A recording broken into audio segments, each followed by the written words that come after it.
So yesterday, Justice Richard Ejie Frimpong, who is the Anniversary Planning Committee Chair, led a delegation, also including Justice Barima Kodjo Opon. He's also a justice of the... So Director Post here, let me do some exercise here for you to know the delegation who came. Of course, as for Numo, you know Numo, right? Is the man who will go after every doubt. And that's our General Manager, Nana Iya Sewa Sapo. And that's the Justice of the Court of Appeal, Justice Barima Kodjo Opon. And Justice Richard Ejie Frimpong, he is a Justice of the Supreme Court, and he is the Planning Committee Chairman of the Supreme Court at 150. And of course, the ever-smiling Bulari. I think his glasses, when he stopped wearing it, I would like to use it. So Bulari, the CEO of EIB Network, was also present there. Then, of course, Rosemary Gaze is the Deputy Director of the Judicial Service, the Directorate of Communication is in there. And, of course, they came with a historian who would have everything that we have to know about the Supreme Court. You need some history about it. So he is in there to also support. And then you have Nadede in there, and yours truly, myself. I'm the odd one there because yesterday, all of them, they were not supporting the Black Stars. I'm the only one supporting the Black Stars there. So I'm also there featuring with my Black Star JC and all of. So that was an interacting session yesterday when the delegation paid that working visit to the EIB network. And in fact, there were a series of activities that have been lined up beginning from July 1. And I'm sure that in the course of the week, when July begins, we'll host some of the judges here to shed through more light on this particular Supreme Court at 150 anniversary. And we've been telling you about, but a lot of activities have been lined up, including football. There will be symposium, there will be speeches. In fact, there will be outreaches, a whole lot.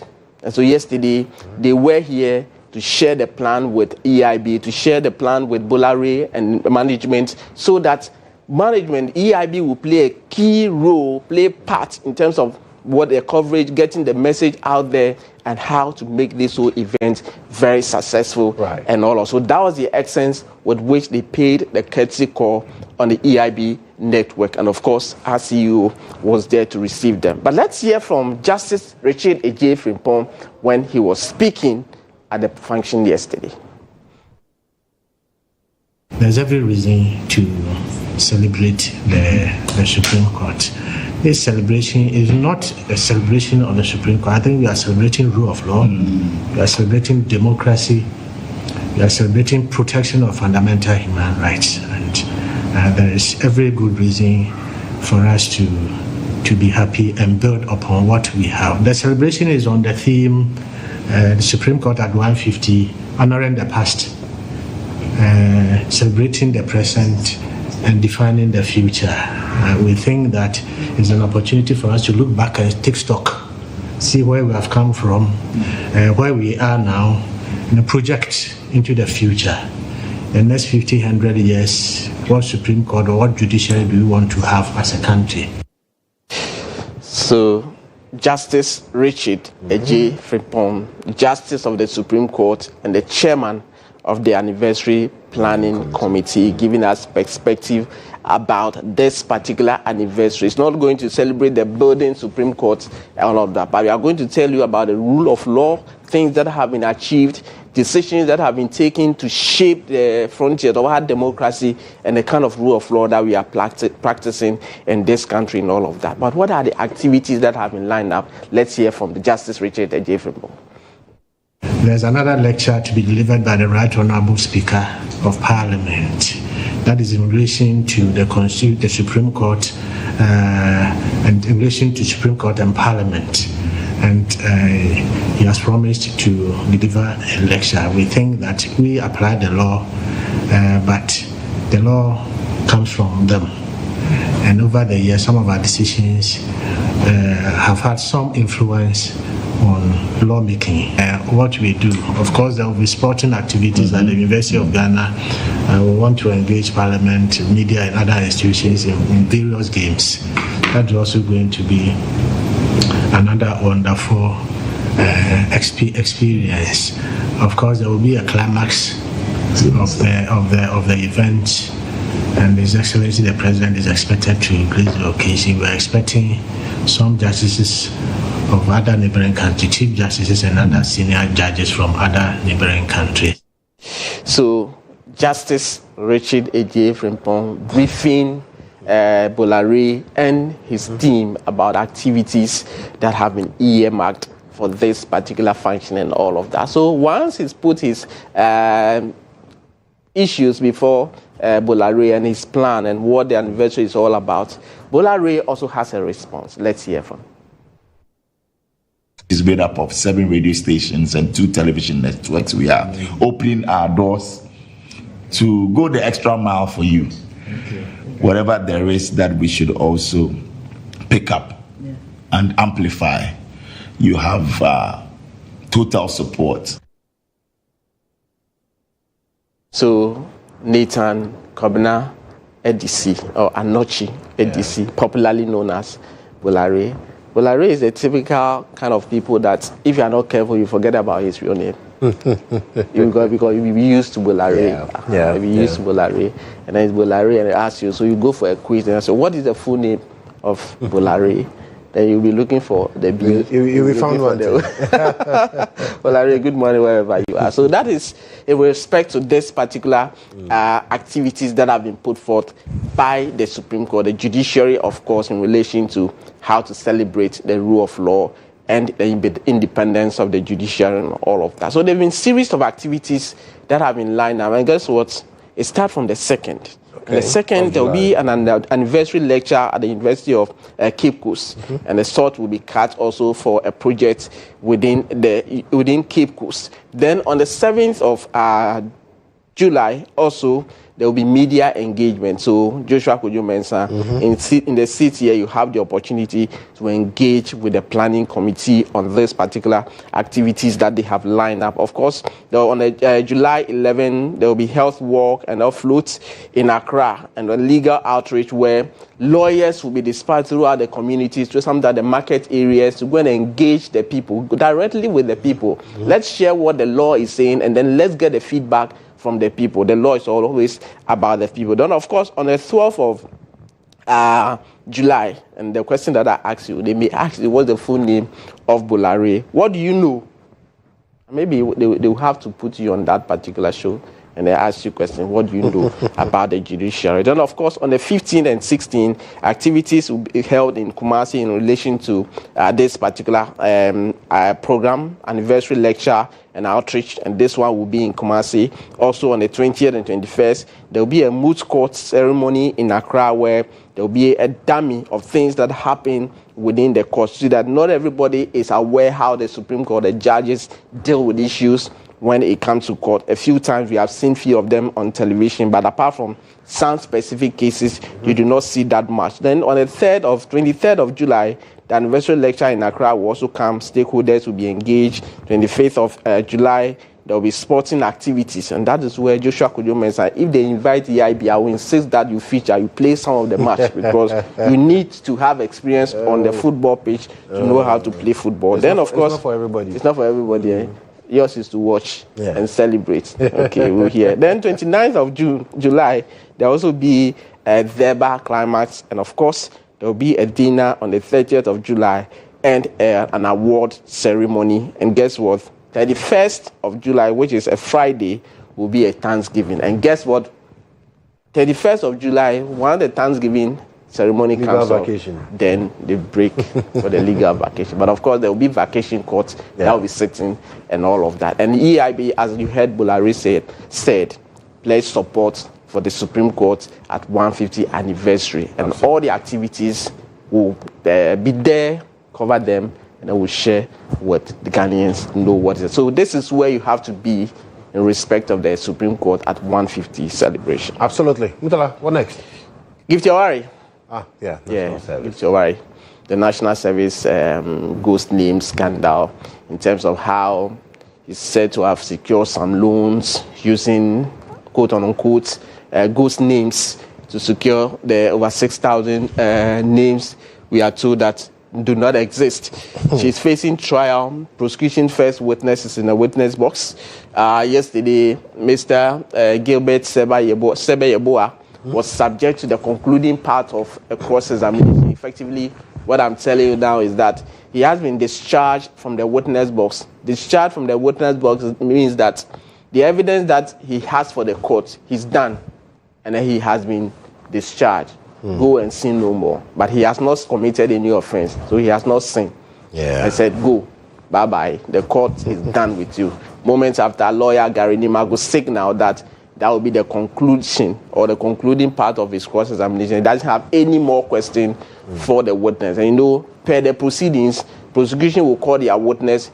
The witness will come and tell the court, and this is Gary moments after he was done cross-examining the witness. The prosecution will bring their witness. The witness will come and tell the court what he knows about the reason why he's in court, about the case in court. When it's done, then the lawyers will subject him to cross-examination to test the evidence whether it can stand the test of time. If you are lying, it is cross-examination that you'll be exposed. If you are telling the truth, it is cross-examination that it will also come to the fore. So yesterday he said, at this point, I don't have any more questions. So he has been discharged.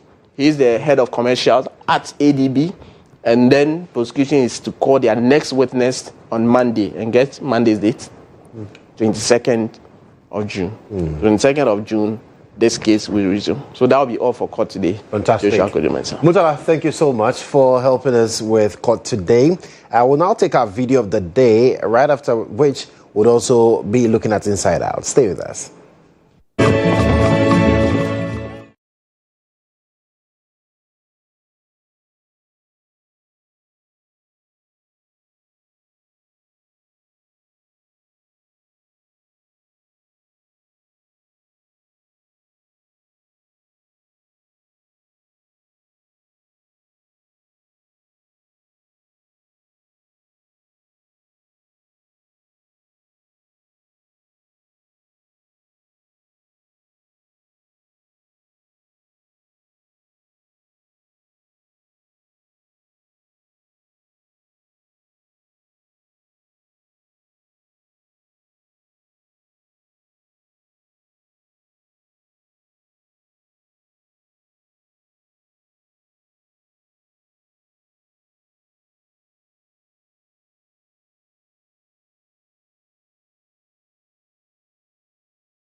Right, so for Inside Out this morning, we want to dissect what we saw last night, the performance of the Black Stars. Yes, they secured the 3 points. That's really good news for us.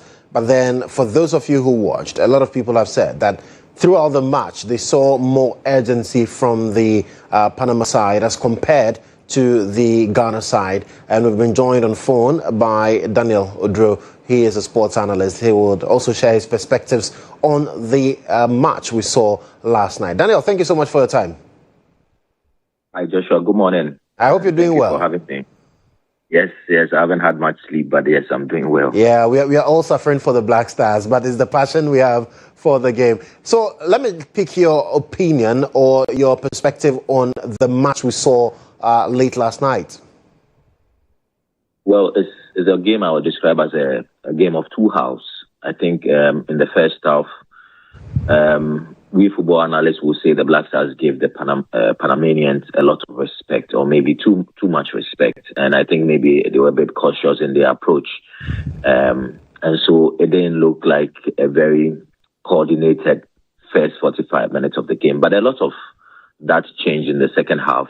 And I must give credit to the coach, Carlos Queiroz, who made some very good substitutions very early on in the second half. Even though we had even a scare with our goalkeeping situation, we couldn't continue in the second half, and Benjamin Asare had to come in. But more importantly, he made some substitutions in the attacking end of the field with our two wingers coming off, when Ernest Nuama and Kamal Dean coming off for Thomas Brendan Asante and Fatawu Ishaku. I think the introduction of these two players changed the dynamics of the game in the second half, and we saw a more purposeful Black Stars in the second half, which resulted in the second goal. I think in the second half, the Black Stars were a better team. In the first half,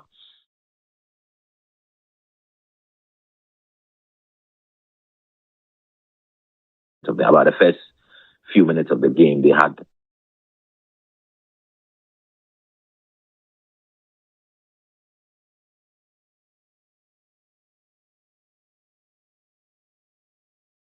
tactic was that in the first half, we would wear the Panamanians out, let them play all they need to play, and then we come attacking in the second half. From where you sit, is that what you also saw? Well, with the benefit of hindsight, you would say that maybe that was according to the plan of the coach. This coach is a very defensive-minded coach, so it won't be surprising that he deployed that kind of tactics in the first 45 minutes to just gauge the mood of the players, gauge the atmosphere, gauge what kind of opposition they were up against. And in the second half, try to spice things up and change things up. But the Panamanians were always going to be a physical side. They are very robust. They're very physical. It was quite strange that they didn't pick up a lot of yellow cards in the first 45 minutes of the game. But I think they also came in to try and scare us in the first 45 minutes. You know, they would kick anything in front of them. They were bullying some of our players in the first 45 minutes. But I think that we got a hang on it. The coach figured it out in terms of how they were going to maneuver their way around it. And as Soma was struggling with his opponent on the right side of the wing, Kamal Dean was also struggling. The crosses were not coming in. But Queiroz was always going to be defensive-minded in the opening fixture of this game. And on paper, it looked like a game that we should have won. It looked like the easiest of games we would get in this group. And it's quite comforting that we got the first win. So the coach, when you look at the results, you say that his tactics were spot on. Maybe you would have loved for them to have played the way they played in the second half in the first half or from the blast of the whistle. But look, there are different situations that you need to attend to, and the coach tried to read the game very well. And I give him very, very good plaudits for that. Now, the scare for some, one goal project, looks like, yes, we secured the 3 points, but people expected, because you listen to predictions from people, the expectation was that at least we would secure 2 goals, 3 goals, because like you said, this was supposed to be our easiest match in the group, but we ended up with 1 goal. Sure. I mean, I don't care about that, but that's me speaking from a very tactical point. There's a 3 points that matter at this stage. It's a mini tournament of sorts, or because you are just playing 3 games. It's a matter of how many points you are able to accumulate over the 3 games to be able to progress. At this stage, the Black Stars can get 2 draws and qualify, or get 1 win and automatically qualify to the next stage, which is the most important part at this point. Look, the Black Stars have a history of we saying that we start slowly during tournaments. You can go into history and remember and try to remember when last we even won the opening fixture of any major tournament. We usually don't start well.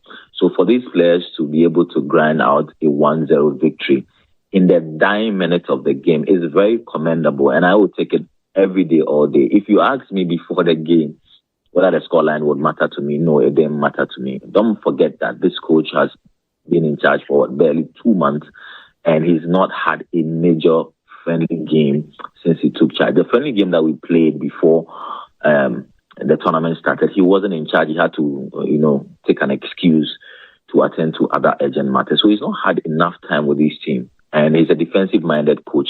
He's not going to change his style or his approach overnight. Anybody who's followed his exploits knows that he's a defensive-minded coach. And how we thought that a defensive-minded coach was going to go all out and score 2 or 3 goals in the opening fixture when he doesn't know his team properly. That person was just, going on a wishful thinking or, building castles in the air. But as the team progresses, he would get a hang on the team. He will know who to start. And I think we have abundant talent, like we saw in the second half, to be able to get some goals as the tournament progresses. We will peak at the right time, I think. Well, Daniel, thank you. Thank you so much for speaking with us. That's Daniel Odro. He is a sports analyst. He believes strongly that in the coming matches we'll definitely pick up. And we hope that happens because we want the Black Stars to remain in the tournament for as long as they can. For some people, and including me, I'm hoping that we go beyond what we did in South Africa. If we could get to the semi-finals and possibly get to the finals, I mean, who wouldn't love that? Imagine Ghana bringing the trophy to Accra. How cool would that be? So yes, we are wishing the Stars well. We're just hoping that there's a lot of urgency in their play so that we can also not, don't let us suffer like that. Because yesterday I saw a lot of people put out the Black Star match toolkit, the things you need to get when you're watching the Black Star match. Please don't put us on the edge like that. We beg you. If you need to score early and let us be happy early and move on. And so that's it for the match. Tuesday we are facing England. Very, very beautiful match it will be. We are looking forward to it. And hopefully, we are able to win or draw because that's all we need at assistance. And we just need a draw. And we are comfortable to move to the next stage of the competition as well. Well, this is still GA Today here on GH1 Television. We'll take a breather. When we return, we get into the conversations.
Well,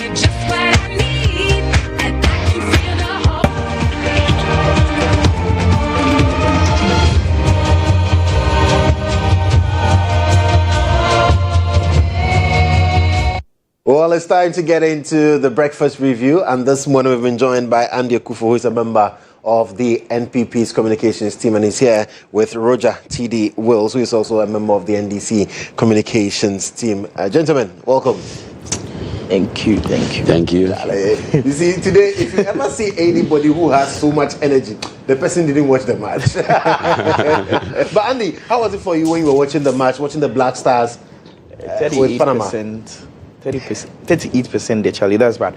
But like my brother was saying, the goal is a Malam goal. So at least we've secured the 3 points, but we need to work extra hard. Yeah. And I think that the team has a future, especially with the young ones. Mm-hmm. And so let's be hopeful. But next match, I'll eat before I watch the football, honestly. Oh, so on Tuesday, why? You don't think you can beat England? I don't give him. Charlie, this play, the goal will be like, it was strictly grace. It was the grace of God.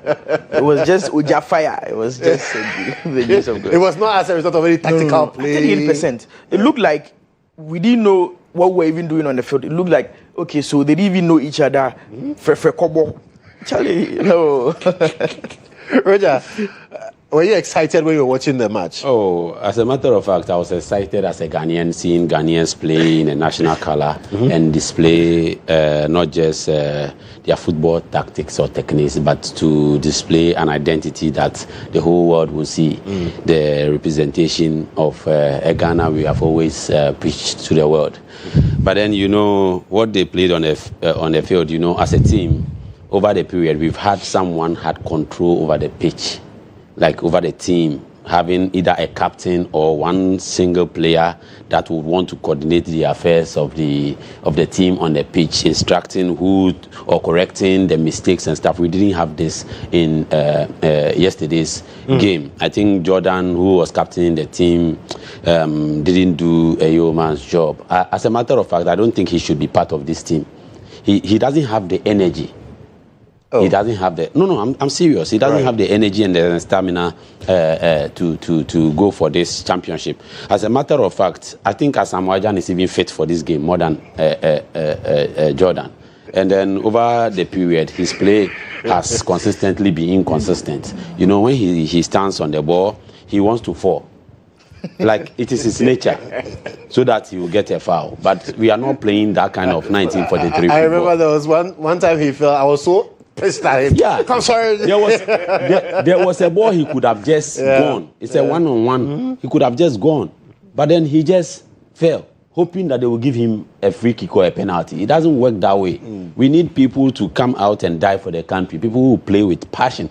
Look at the substitution. Look at the Asante guy. It was Semenyo that laid the pass for the Asante guy, and it was very timely. And he delivered at a point in time, a critical moment we needed a goal. And look at how he managed the ball, laid the pass. And then we had that fantastic delivery, that touch.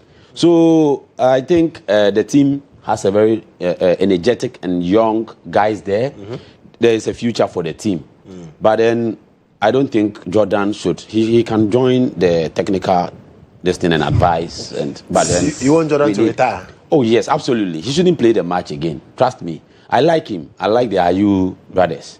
In fact, they would have performed better than Jordan. Jordan, over time memorial, has not performed. So I don't know why we should be putting him on the pitch at such a critical moment. Our hearts are at stake. Our hearts are at stake.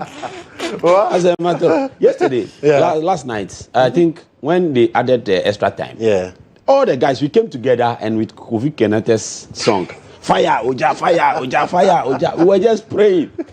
And we could hear from the next house, hey, the people who are serious, they are praying for Ghana. Because our hearts, our emotions are at stake.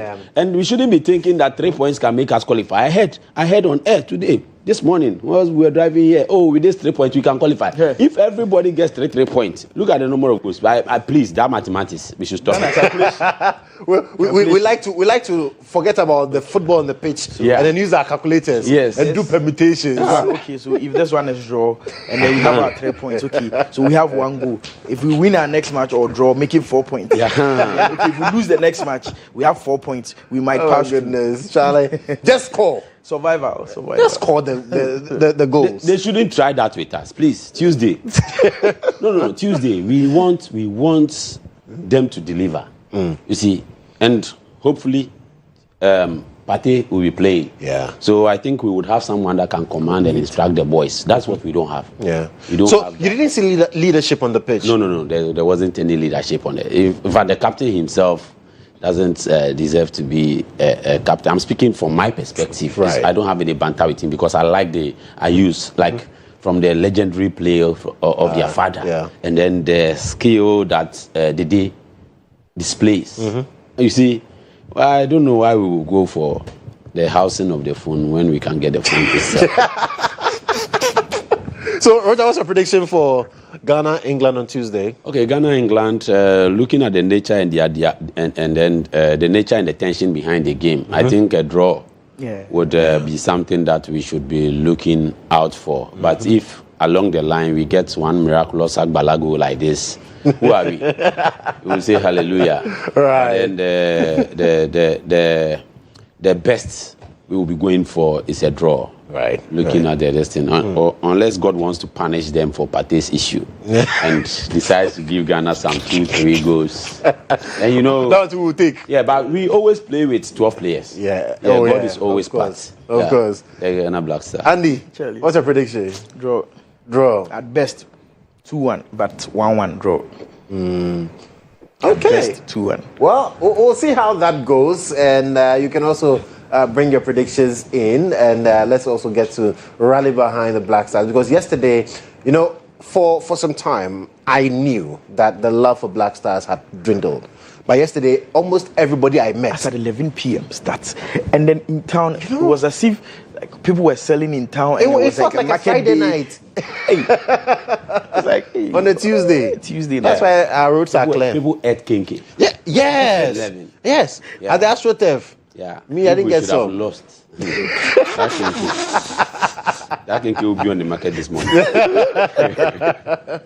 Anyways, so let's talk about the raging issues as well. I mean, football is one of the things that unites us so much as a people. But then we cannot lose sight of also the other issues that have come up. Healthcare issues and hospitals.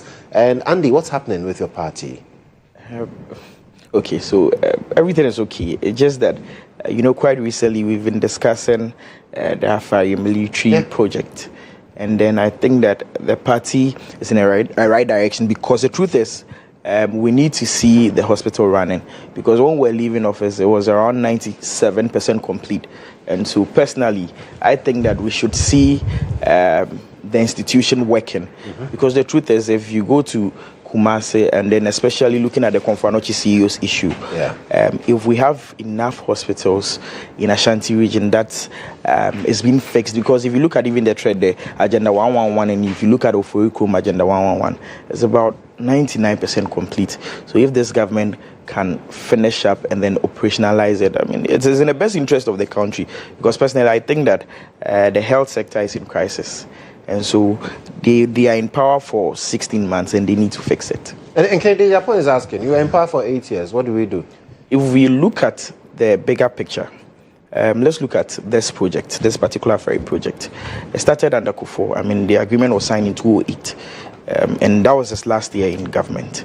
And then subsequently in the NDC government, they went to the site again in 2014. And then they did works about 40%. The previous NPP government has done a lot of... I have the videos of that of when NDC was leaving power in 2016, and then when NPP was exiting in 2024. So if you look at, comparatively, if you look at these two, you could tell that we've done a lot of work, and it's about 97% complete. But when NDC was leaving office, it was around 40%. And so if we've been able to touch it till about 97%. And I think that all we are looking for is the progress of the country. And then healthcare is one of the paramount or pressing issues in the country. And so if, as a government, if you are in power for 15, 16 months, and then you have a hospital that is about 97% complete, you should fix it. And the records are there to show, and even the payments that was made under President Akufo-Addo, just so that we could get to this point, all the records are there. And so we all can attest to the fact that massive and major works was done at Afari under President Akufo-Addo. Right. Roger.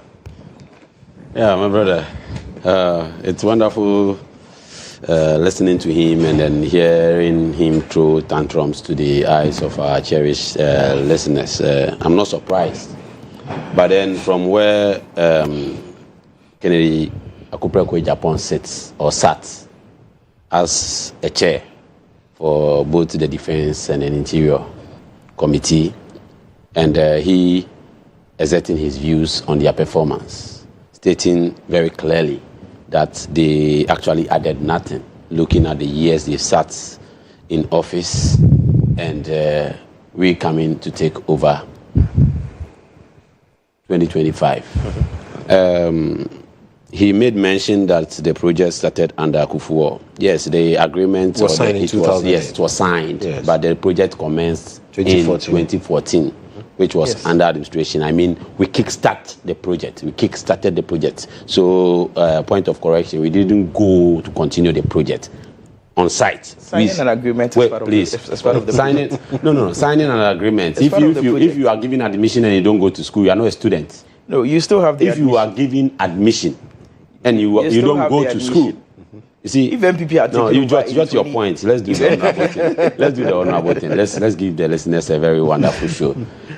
So he made mention that we went back to site, and I want to put on record that the project was kick-started by us, the NDC.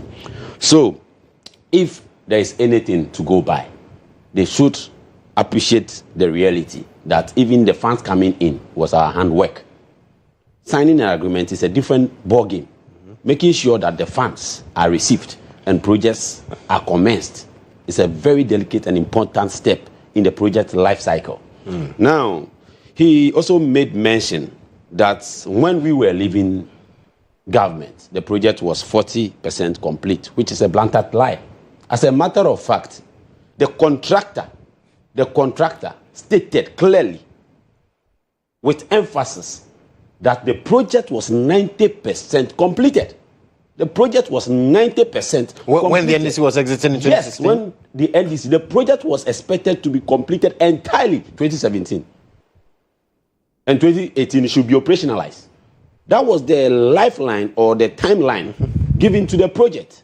So if we in government have been able to start or initiate a project within the space of 2 years, have reached 90% of completion level, and you use 8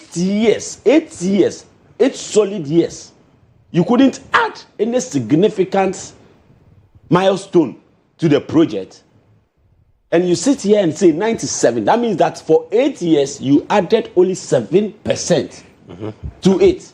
No, as a matter of fact, when you are given a platform like this, I think the MPP should seize the opportunity to apologize to Ghanaians about the mismanagement and ungovernable nature Ghanaians suffered under their leadership. Because it is hurting that you can see very clearly that this is A, and you want us to amuse ourselves and say that it has been turned upside down, so we should clean the middle and call it V.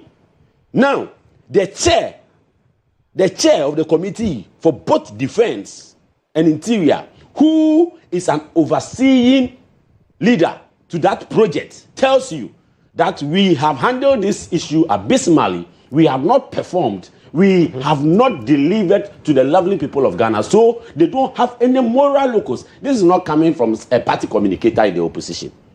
And this is not coming from someone that is just beefed in the opposition. This is coming from someone that has sat on the leadership chair of not only the political party, but on the Defense Council. And he is exerting a view which is more pragmatic, more authentic. You see, when a person like that speaks, it's not rhetorics and it's not, you don't banter it with perception, because he has sat in that, he is speaking with facts. So that is what we need to check, to be able to ascertain whether the project indeed had any significant impact or influence when they were in government. So they do not have any moral locus, they don't have any basis of fragmental evidence to speak against this government. If there be any need to talk, it's about we championing a cause and saying that at this critical moment in the life of the country, especially in the Ashanti region, where the health facility is under pressure, we would urge government that things should be fast-tracked or speeded up so that the office can be operationalized, the hospital can be operationalized so that it can enhance or at least support the health conditions in the region. As a matter of fact, I think the MPP should listen to what Honorable Kennedy Japan said. They should take a clue from the statement he made. Because if there is anything, if there is anybody to answer questions, he is the one who chaired the committee. And he oversaw whatever that had transpired. So the issue of completion, the bantering of what state it was left, who started the project, no one is taking it from them that it was under Kufuor that the agreement was reached. But you cannot take it from us that we initiated. I mean, we nurtured the project. As a matter of fact, if we shouldn't have left office in 2017, 27 January 2017, this hospital would have been completed, operationalized by end 2017, and as a matter of fact, would have extended such facilities to other regions. You know, when it comes to projects that support the health sector, look at UGMC, look at the transformation we brought at Rich, look at the maritime. At the end of the day, it's about leading or building a nation that trickles down to the life of the people. We are not building hospitals to use them as flyers for campaign. We are building hospitals to make sure that when the citizenry have any challenge, needs of medical attention, we should have the requisite skill, the technical support, and everything it takes to make sure that every individual will be able to survive under any medical condition. And that's why they're asking the question, why is Afari still not operationalized? That is why we are seated here today. It is not operationalized because they misused and abused the 8 years that was given to them. As a matter of fact, when we came to government, we have not sat idle. They claimed they had paid every money that was owed to the contractor. But you and I can attest to the fact that the contractor is making demands of extra 80-something million Ghana cedis before that project will be completed or before he goes back to work on the completion of the project. As a matter of fact, if there was any urgency attached to the project under the administration, that project should be in use by now. That project should be operationalized by now. We are not sitting idle. When we came into power, the late Omani Buama visited the place. He initiated an engagement with the contractors, and then they were working out something, and then unfortunately, we were hit by the unforeseen incidents. May his soul rest in perfect peace. But then it still didn't remain there. The deputy minister is still having engagements on that before this hula balloting came in play. But then, you know one thing, I like the idea that issues of this sort comes into the public discourse so that it would be like a check system for the government if there's anything being done. We are not saying that people should not raise questions or bring things to bear or light when it comes to the government's performance or dealing with issues that are critical to our existence. As a matter of fact, you know that the Agenda 111 we are continuing the projects, those that are beyond government's ability to compete. We have asked that private individuals come to partner with government to make sure we make that a living reality. It's not about giving slogans or misappropriating of funds. You know, some of this Agenda 111, they are bare lands, no wars. Some of them, they've not even warred the land. Meanwhile, they have appropriated funds that has been squandered. So if there is anything to talk about, they should be begging Ghanaians for their abysmal performance, taking this country into a dungeon, slavery, making us be like a people who were in dark slumber. They shouldn't come and then play this kind of tricks politics. Andy, he says you should be blamed. If in the 8 years you had shown commitment, we wouldn't be here. Well, so like I was saying, it's not about what you see. It's about facts. And then I think that the videos, I have the videos and the pictures I can share with him, I can share with you, on when Mahama's last visit to Afari, when he was leaving office. And then post-2024, Dr. Omane Boama, and then the Ashanti, now Ashanti Regional Minister. I have the visit, I have the video I can share with you, and then you can share with the producer. This is not about stating percentages. It has been fact-checked. One media house have fact-checked. And then when you read, it says that the contract has been fully paid. The original contract sum is $180 million. Furthermore, in 2018, the Akufo-Addo government paid $19.3 million to the contractor for contract variation after delays between 2009 and 2017. In addition, in 2023, the Akufo-Addo government paid $2.5 million of a sum of $3 million final tranche to the contractor to complete works. So and then he says that the data therefore shows that the NPP government advanced the hospital project substantially from a status of 40% complete in 2017 to 97% complete in 2024, November 2024. And then I think that he can fact check. It's there, so he can check it for himself. And if you watch the video clearly, you could tell, and I even have a picture of 2016 and then 2024. It tells you the level of improvement that has. But I always say that what they are good at is pushing, saying all sorts of things against the MPP government, bringing up whatever lies they want to put out. But the truth is, these are known facts, and it is there, which anybody can attest to the fact that there's. And then you see video don't lie. If you say picture, you come. There's a video is there, and then the video of President Mahama's last visit, and then post 2024, Dr. Omane Boame's last visit. So it should tell you the level of improvement that NPP brought, and even the money that was paid under President Akufo-Addo. Then again, if you say that the project is 97% complete. You only need to add a 3% to it to complete the project. It's been 16 months. What are you waiting for? Do you need minority? Do you need the MPP to push you before you do that? Especially when you know that doctors were on sit-down strike with issues relating to health, especially when patients were not getting bed at Konfanoche. And then if you have hospitals, about 3 hospitals in Ashanti region where you can actually check, look at the Agenda 111. 99% complete. Oforikrum, 99% complete. And then Afari. So what stops you from 16 months? What stops you from completing this project?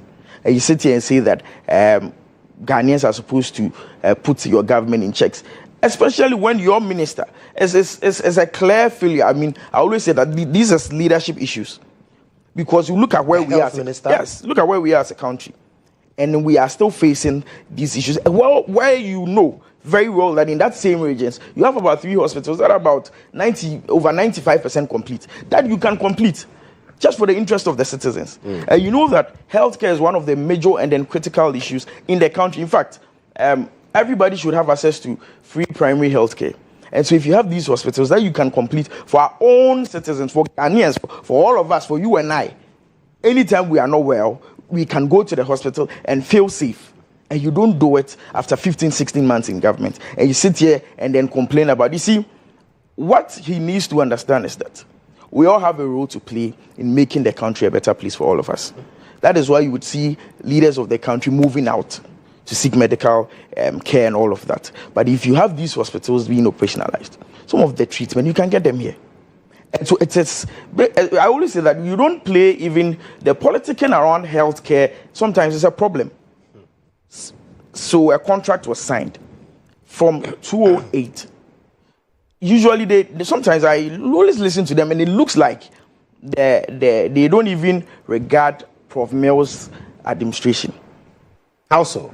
Yes. So you make reference to from 2008 to 2012, NDC was in power. 2012 to 2016, NDC was in power. So 2008, a contract was signed. And then you are saying that NPP came into government 8 years, we did nothing.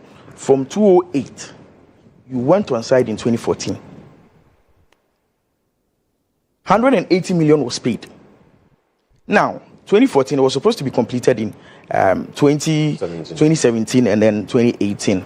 Now, you did little, 40%. NPP comes into power. From 40%, we even had to pay extra money to the contractor. So from 40% to 97%, you are back. You said they did 90%. They did what? 90%. So that's supposed to be commissioned the next day, in the next year. Does this look like a 90%? And then I always say that, you see, and that's why I have the videos of President Mahamad's last visit when he was exiting office in 2016, and then post 2024, Dr. Mane Buame's visit, and you can look at the development and the improvement. So if you tell me 90%, does this look like a 90%? He should tell me if this looks like a 90%. Absolutely not. And so you have come into power. You have seen the development. And you have seen that there's a problem with our healthcare system. You are aware. People are going to hospitals and they don't even get bed. You are aware. The regional minister is a doctor. You are aware. And then doctors are on sit-down strike because of a certain decision by a health minister. You are aware. Doctors are going on sit-down strike. You are aware. Taught people how to intervene. And today you sit here and you make it look like it's so normal to be in government for 16 months. And then we are facing these issues and you don't do anything about it. And you think it's normal. At the extent of the ordinary Ghanaian. We are here. I mean, assuming you, because you live at Spintex and then maybe you can get your way through UGMC and the rest. But this is Ashanti region and it's not even taking care of just Ashanti region. In fact, our brothers and sisters from the north, they can equally get these facilities, especially rather than even moving to Accra. Yeah. You are aware. And this is a major issue. So you don't sit here and then always say the MPP government does.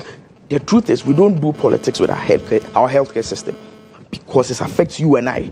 So the only problem we have here today is that the project is 97% complete under President Akufo-Addo. It is your turn. You have 15, 16 months in power. You've not done anything.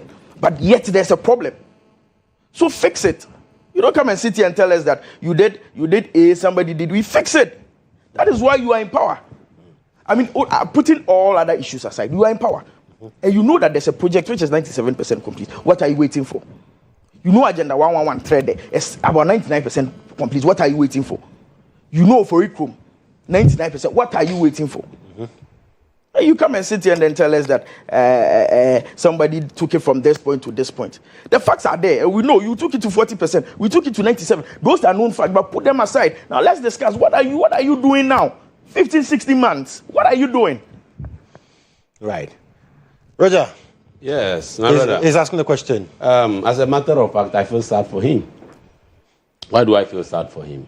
I stated here that the contractor working on the project stated that the project was 90% complete when we were leaving office. So this is just a screenshot of graphic online. October 2016, work on Kumasi Military Hospital, 90% complete, and 44 buildings at Sewa ready. Work on Kumasi Military Hospital, 90% complete, and 44 buildings at Sewa ready. This is the contractor. He's not a politician. He's not a party communicator. He wasn't a government spokesperson. Now, fast forward. He made mention that we are not supposed to politicize issues of health, of which I agree. You know that when it comes to the health infrastructure of this country, we, the NDC, have been the forebearers. I mean, the pioneers. contributing heavily, right, from how health insurance came into being. To date, we've initiated the Mahama Care, which is not only looking at treating sicknesses, but we want to prevent people from falling ill. So we have brought an initiative that would make sure that people are healthy, because they say there's a saying that goes that healthy people is a wealthy nation. Yeah. So we believe in making sure that we have a healthy nation. Now let me run him through this. He claims that the project started at Akufo's time. So during Mensah's time, what happened and stuff. If you don't know, let me put on record. Now, the MOU was signed in April 2008 under the former president, J. Akufo. Yeah. After the MOU, October to November 2008, there was a cabinet approval. There was a cabinet and parliamentary approval. This was October to November 2008. During that time, we were gearing towards Elections in December. In December, we have not finalized. That was when the approval for the project was done. Now, 2 credit agreements were signed on 20th November 2008. 20th November 2008 is just 1 month to the end or the expiry of the then Kufuor administration. Now, 2010, the final EPC, that's engineering, procurement, and construction contract, worth 519 million, was concluded. The contract was concluded under our administration. The then late Evans Fifi Atamo's administration. 2010. Now, for the records, I want you to write it down so that any other platform you can refer to the data. You don't claim a project you didn't initiate. Signing an MOU does not make the project your baby, because the funds has to be present before you kickstart the project. So you were talking about the delays in timeline. So I am giving you that education so that you can use it elsewhere. Now, February to April 2012, key conditions for financing effectiveness were fulfilled, including the issuance of promissory notes and Attorney General's legal opinion. That was done in February to April 2012. Please, are you taking notes? Now, 2012 to 2013, Barclays Bank and Absa Bank were mandated to raise funds internationally. I getting what I'm trying to give you. 2012 to 2013. Now, these 2 banks were given a mandate, a national mandate, to raise funds internationally. So Eurojet later announced that work accelerated after the first disbursement under the Barclays Absa Fund arrangement was released. 2012 to 2013. Now, if 2012 to 2013 and a project was commenced in 2014, my brother, what was the delay in timelines? So there was no deliberate delay. There was no deliberate delay. There was just conclusion of the various parts of the project. Absolutely. To get the work started. Absolutely. You need funds to get to the site. And that is what we were making sure that before we even go to the site, funds were ready to execute the project. So we cannot just say, because you have signed an MOU, contractors should go to site and work with HOT. Let's not forget that Honorable Kennedy Japon was not reading from a graphic. He was not reading a report from a graphic. Yet you are reading from a graphic. My brother, I'm not reading from a graphic. I'm giving you dates. You make a claim, and I'm proving to you with facts and findings, figures. These are empirical facts. That is why I've mentioned the precise dates and then the actual issues or the actual incidents that transpired.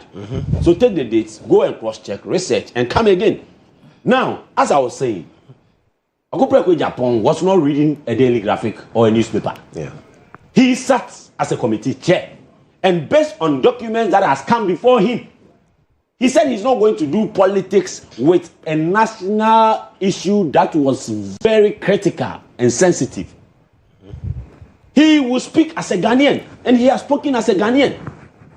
The MPP as a party should learn from it and do as an honorable thing, apologizing to the people of Ashanti region, knowing very well that over the period you've made claims of owning that particular region and calling it your vote bank. So you have not treated them fairly. If not for anything, a hospital that could have lifted the face of the region with an ultra-modern feature, knowing very well that this particular hospital would have served the hinterlands. Don't forget that similar projects were started under our administration across the regions. Where Upper West, there was supposed to be a regional hospital with that edifice. What happened to it? If you people have goofed as a group of people who have been entrusted with a nation and you have not been able to perform well, it is time for you to take the back seats. Watch people who are performing on the economy, on the health, on the military, so that at least you will take clue that if in any instance you have an opportunity, even if not as parliamentarians but assemblymen, you could do something profitable and material to better the life of the citizenry that will be entrusted in your care. Okay. So it's not about sitting here and trying to use rhetorics, theatrics, politics to confuse people. No, my brother, let's for one time be reasonable Ghanaians who would have discussions that will transform the life of the citizenry. Very well. We understand the project has been left there, but since we came, I have stated here that we had a couple of engagements to make sure that the facility is enhanced. Whatever call or cry the region is crying or calling on the government now, it is not far-fetched. Because the the argument is that it's been 16 months. What have you been doing on that project? My brother, logically, you could easily operationalize it. Logically, just like Ken told them, if for 8 years you did nothing and for 16 months we are re-engaging the contractor to make sure the facility is put to work, who should be crying foul play here? They don't have any locus, moral locus. If there is any individual on this soil to speak about governance and about affairs, the MPP should be mute. They should behave as if they are deaf and dumb. Okay. Because this is the time they need to sit as students and learn what governance is about. Okay. It's very unfortunate that the gentleman appears in a suit and tie and then appears in your studio just to lie to Ghanaians and then make us feel that, you see, people are dying. People are going to hospitals without bed. You appear in suit and tie and sit here and tell us that you, for 16 months, you are still engaging contractors. Now, let me make a point. He made mention of national health insurance. You did what? You brought national health insurance. You see, this is a simple online check can tell you that National Health Insurance Act in 2003 under President Kufuor, you can just do a Google check to see how, in fact, the National Health Insurance came to replace the cash and carry system, pay-as-you-go system. You can just do a Google check and then see this for yourself. And so let us understand that. You see, we've got to a point where now every well-meaning Ghanaian gets to understand that you are not prioritizing the healthcare system here in Ghana, and that is what is supposed to be your focus. And so I think that your health minister needs to set up, because you cannot sit here and then tell us that for 16 months that you've been in power, you are engaging a contractor for a 97% work done. We are not being serious as a country. And so, my brother, let's look at the bigger picture. People are dying. People are going to hospitals without bed. And that should be our focus. You and I, that should be our focus. And not to do politics. But he says they remain committed to that focus. And so they've been using 16 months to engage contractor for a work that is 97% complete. That's what he's telling us. He appears in a suit and tie. Comes to lie on national television. Who does that? So, I mean, we should be serious as a country. And there's a lot of work to be done. See, I'm not even, that's just what I'm saying, that you are even basing your argument on Afari. Chief, there's thread there, which is about 99% complete. What have you done? 16 months. There's Oforikom, 99%. What have you done? All in the interest of the country. It's not as if you are doing it for NPP or you are doing it for the minority. You are doing it for the people of Ghana. That is why you are in government. And you sit here and tell us that you are using 16 months to engage contractor on a work that is 97% complete. Are we being serious? Well, Roger, you have the final word in the next. It is sad. He doesn't know how the health insurance issue came. It started under the late President Jerry John Rawlings. You see, a pilot project was started. It started, we piloted it at Nkranza and Damango in the 90s. As a matter of fact, before President Kufuor took over, a proposal has been introduced to Parliament. So go and get your facts, your findings, and come again. If I tell you that the health issues in this country are very paramount to us as a country, as a party, I mean it, and I support every statement I make here with empirical facts and claims.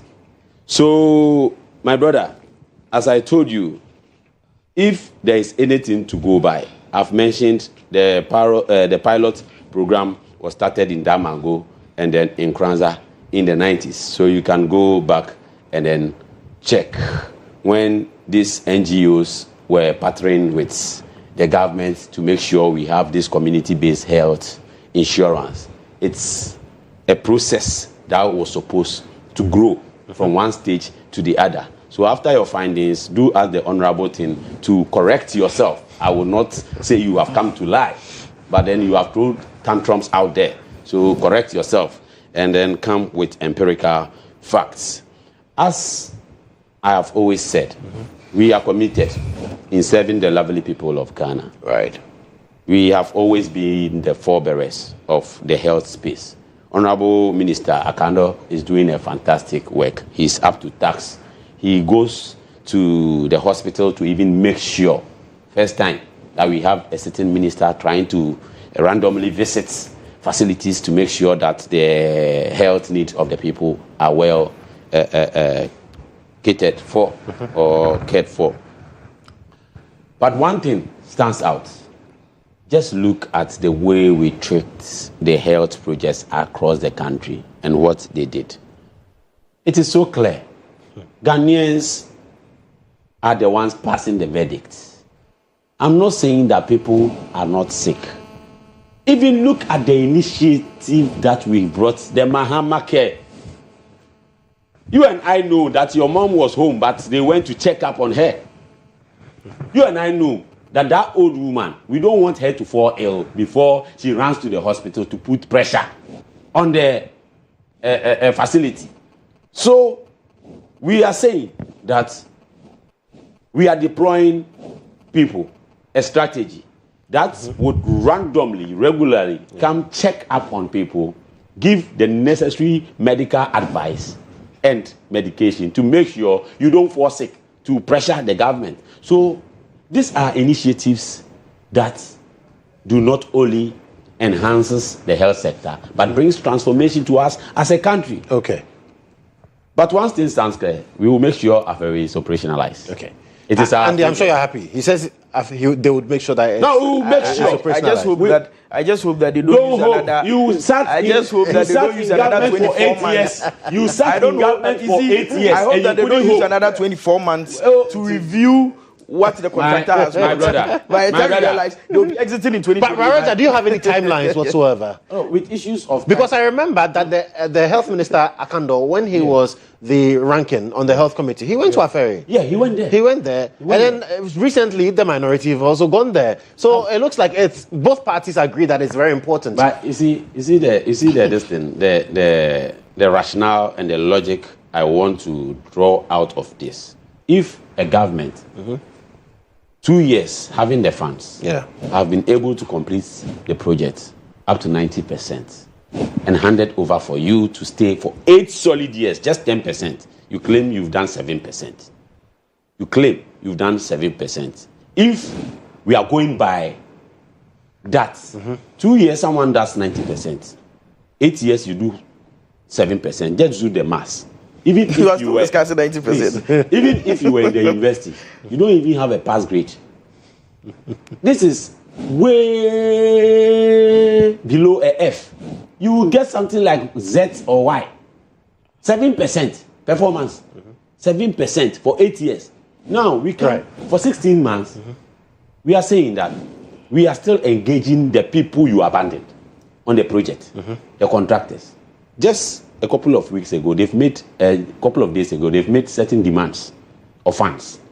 The government is committed in making sure the project is operationalized. Okay. We assure the lovely people of Ghana that we have consistently made sure that the face of Ghana's health infrastructure is modernized when it comes to the machinery, when it comes to the technical know-how, investing in human capital, as well as the technological inputs. Right. We have championed it and we will continue to champion it. Okay. As a matter of fact, after Aferi, we will make sure another region gets extra solid edifice. We are committed. Okay. His Excellency the President. Well, Roger says the NDC is committed. They are going to make sure that even after Aferi, we see more facilities as well being commissioned and also being started in other parts of the country. But I'll come back. We'll have more conversations because we need to talk about projects. And once we're talking about projects, we're talking about the big push as well.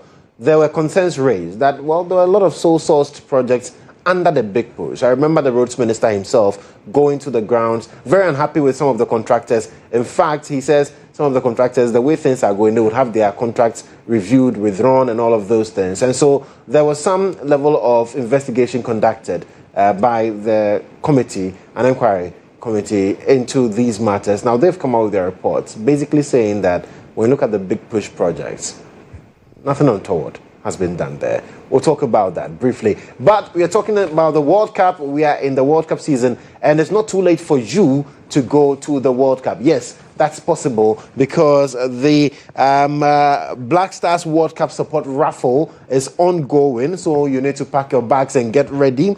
And for just 10 Ghana cedis, you could win a full World Cup experience package. We're talking return flights, accommodation, match tickets to all three of Ghana's group stage games in North America. So we're done with the first one. That has to do with Panama. We're moving on to England, then Croatia. You want to watch the England match, you want to watch the Croatia match, make sure that you're a part of the Black Stars World Cup support raffle.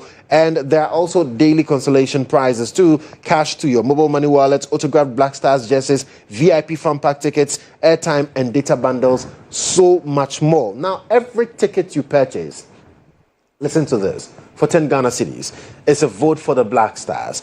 And your shot at being there when they play England and Croatia. So just dial *899# on MTN, Telcel, or Airtel Tigo. Just 10 Ghana cedis per ticket. And remember, the more you buy, the more your chances of winning. So remember, the code is *899# or visit www.ghworldcupraffle.com because your ticket is waiting for you. And CompuGhana also has some great news for you. They say the World Cup fever is on and everyone is getting excited. So CompuGhana says the match shouldn't just be on the pitch. No, you can also bring the stadium right to your hall, your bedroom, wherever you want to watch the matches. And this is the time to buy your crystal clear TV, sound bars, home theaters, smartphones, laptops, projectors, all at unbeatable prices. Now, remember, this is not just a discount sale. It's a chance to win a 100-inch 4K smart TV, cash, laptops, phones, and many other amazing prizes when you spend just 1,000 Ghana cedis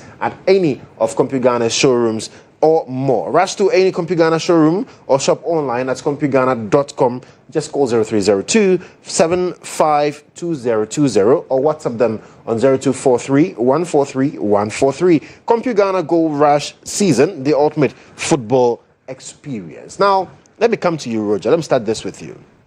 I'll come to you, Andy. The big push. Yeah. The committee says nothing untoward when it comes to the award of contracts. That should be some relief for you. Oh, yeah. If you say relief. Because there were concerns. Yeah. For concerns, I think they are important in building a nation. And as a matter of fact, as a government, we will not want everyone to sit quiet. Because, some of these questions the society asks, they are, as I earlier on said, it will be as a check. The fourth estate is supposed to be a check system for government and for the country. So if people express genuine concern, I think it's not something that is far-fetched, and then it's welcome and appreciated. But then as to whether the facts, the information that is placed out there are the reality and represents the absolute facts, is a matter of question. But then, just like you said, it's a sort of relief. I wouldn't doubt that. But then I would say accountability and probity is our hallmark as a government. The NDC's foundation is built on accountability. So if a committee has probed issues and it has not seen any foul playing or foul dealings, I think it's a sign of good governance. It's a sign of being accountable. And then it's a sign of democracy. Power to the people. Right. Because representing the people, it should be in the interest of the people. But I hope the MPP is not going to make a hula baloo out of the whole narrative, because when they were in government, they didn't want anyone to question or call or make them accountable to any sort of power. But that's not being fair to them. There were investigations carried out during the tenure of President Nana Addo Akufo-Addo as well. Investigations. And reports came out. They said, well, the people are not... Video. Yeah. Anything that is untoward towards the government, you are going to go with your own head. You are going to have it chopped off. And as a matter of fact, we have led by example. We've had instances that people in our government have to stand before the law. We've had ministers or we've had appointees sacked under our administration. I mean, the first term of His Excellency, the President John Dramani Mahama. So when it comes to accountability, as I earlier on stated, that it's our hallmark. We are not joking. We are not playing about it, because power resides in the people, and they should be satisfied with the dealings or the doings of our appointees. Okay. So we are two different political parties, two different ideologies. For instance, with the issue of the big push, it's about roads. Yeah. They stated in their report that they've constructed 13,600 kilometers of road. One of Untumi's cases was with respect to road construction. An invisible road. They constructed the roads in their pocket. Now, let's check the distance from Ghana to China. It's less than 13,000 kilometers of road. If you should move from Ghana to China, it's less than 13,000. Let's ask. Accra to Kumasi, 270 kilometers. Look at the road. Look at Accra to Kumasi. From here to Central Region, to Western Region, about 200 and something or 300 kilometers of road. What is the state of the road? Where is the road they so-called constructed under the administration? 13,600 kilometers. This is no joke. Today, we have a certain president that believes in linking or creating accessibility, because that is the drive of economic growth. Why do I say this? We have a lot of our natural resources and a lot of our farm produce coming from the hinterland. Yeah. And these farmers would want to bring their produce to a market where they can have easy access to the market, and also industries that would absorb those produce as raw materials. But we don't have roads that would warrant a timely supply to the market. The president says that we are going to make sure that we have roads linking all these 16 regions, so that manufacturers or entrepreneurs will not be pressed citing their factories only in Greater Accra. But people would identify where their resources are, and then it would inspire them to go and site their factories in those regions. As a matter of fact, this is a matter of urgency. It's not something that you say we should aspire or dream to be having road network in the next 20 years. We need it now, because the people need jobs. The farmers also need to make money. If you go to the Western world, farming brings a lot of money to people. Yeah, true. All because once the produce are ready, they are easily conveyed to the market. You go to Holland, and the roads in the farmyard is better than the motorway. It's better than the George Bush Road. Yeah. You get me? So there's agency attached. There's agency attached. That is how come you see some of the contracts given very short distance, given to different or varying people. We are trying to get value for money. The contracts are not overpriced like it was done under the administration. No. The contracts have been subdivided and given to different people so that we can achieve a lot at a short time frame. Okay. Now, their concerns were with respect to the processes of tendering and stuff. Now, the committee has sat, and then it says that there are no legal flaws or there are not procedural flaws with the procurement processes. As a matter of fact, this is clear, and they know. You know what the MPP is trying to do? They want to create an impression that they are relevant in this current administration. Because when they see anything that the government is doing that is good, and then they see it coming into fruition, they just make noise around it, so that it will be as if they are pushing the government into success. But this government has been very timely. This government has been very strategic. We know what we are doing. We are good at delivering to the interest Andy, of the he says this goes to the core of probity and accountability, which the party stands for. Okay, so with issues of with the big push and then the issues of sole sourcing, personally, I've held the view that, you see, once there's this agency, in fact, when you look at the Procurement Act, there's sole sourcing. So I don't think there's a problem with it. So I don't have a problem, especially under the condition of agency. There's no problem. The only problem I have is how they weaponized it when NPP was in power. And some of the comments they made. You see, the double standard, that is what is fighting them today. Nobody's chasing them. It's just the double standards. What they said versus what they've done. You know, what they said about sole sourcing and what they've done today. And that is the problem they are facing now. Me, I've never had an issue, especially when there's agency. So we need the country fixed. But if that is the way to go, all what we are looking for is that the big push should go through and we should see our rules proper. That is okay. But the point is, what you said versus what you are doing. You complained about sole sourcing. You made your people made certain comments about President Akufo-Addo and the family members. Made certain comments about past executives, ministers under President Akufo-Addo, all in the name of sole sourcing. You weaponized it against the NPP. And today you are here.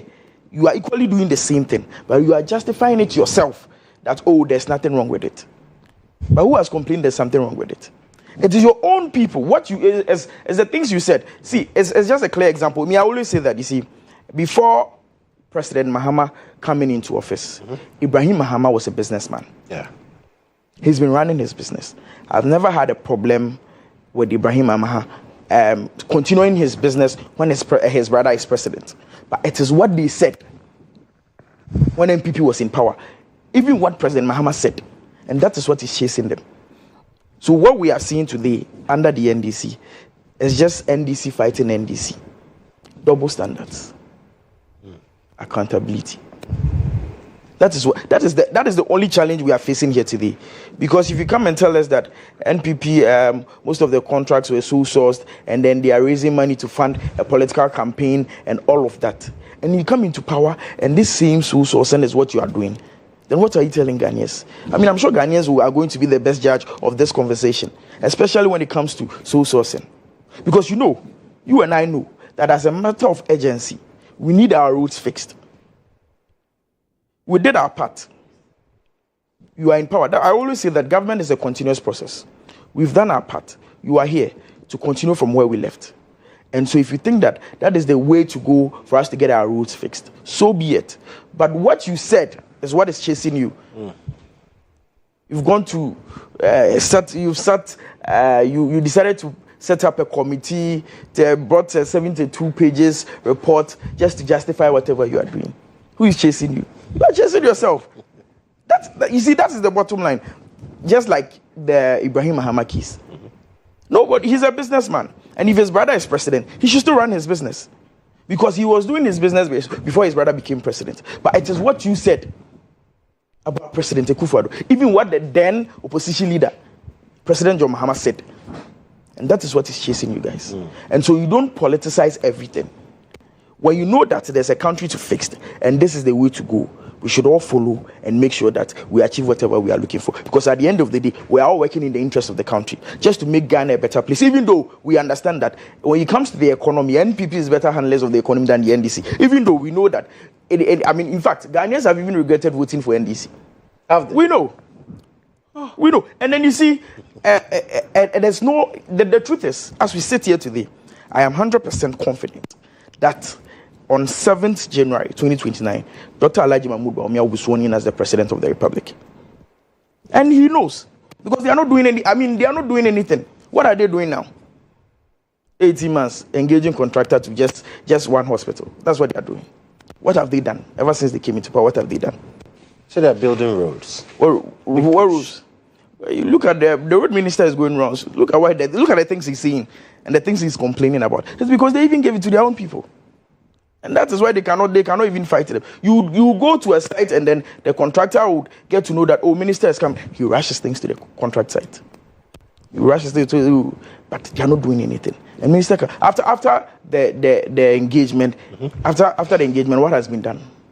You should tell us what has been done. After the tour on the various route side, what has been done? Because they gave the contract to their own people, and that is what is fighting them today. So sourcing. And then the kind of things that they said during. So you see, sometimes I wonder how they tend to do all of this, come back and tell us that, oh, yeah, we've done the same thing, but ours is different. Ours we did. What is different? What is different? He should tell us what is different here. It is what you said against what you are doing. That is what is chasing you. Nobody is chasing you because you want the rules fixed. Because you are saying big push. We've not seen where have they got into with the big. Where have they got into? When minister went rounds, we saw some of the videos when he took the entire media team, the TikTokers and all of that, social media. We saw everything. We're online. We're seeing all of that. But what has happened after he came back? What has happened? It says most of the contractors have come back. Where are they? To site. After the visit, they've come back. So has he gone to check if they are still there? What are some of the mechanisms being put in place to make sure that they go to site every day? Where are the checks and balances? A minister has to go rounds to see that they are not there and then complain. He will leave. How sure are you that they are even working? It's because of the people you gave the contract to and how you gave the contract to them. And you set up your own committee to investigate and you bring the same report to yourself and make yourself happy. Who is complaining? It is the kind of things they said. That is what is chasing them. Who is complaining here? So we want the country fixed. Isn't it? Because if I look at where I stay and my rules are not good. President Akufo-Addo, one of the best presidents ever. President Akufo-Addo, the kind of things that the man actually brought to this country, the kind of things that has been done under President Akufo-Addo. And you are here to continue. It's like this. We are here and you are here. And you are still thinking of winning power in 2028. Ghanaians have seen and we know better. We know better. In 2028, they are going to lose the elections. Ghanaians have seen and we know. And so the truth is, yes, we want the country fixed. So they should make sure that the big push is being done. And not contractors running to site when they see minister. And then for the sole sourcing, they should just tickle themselves and laugh. That's what they are doing. After the committee, the reporters come, oh, there's nothing wrong. Okay, we've heard you. The most important thing is that get the job done for us. Right. And that's what we are looking for. Very well.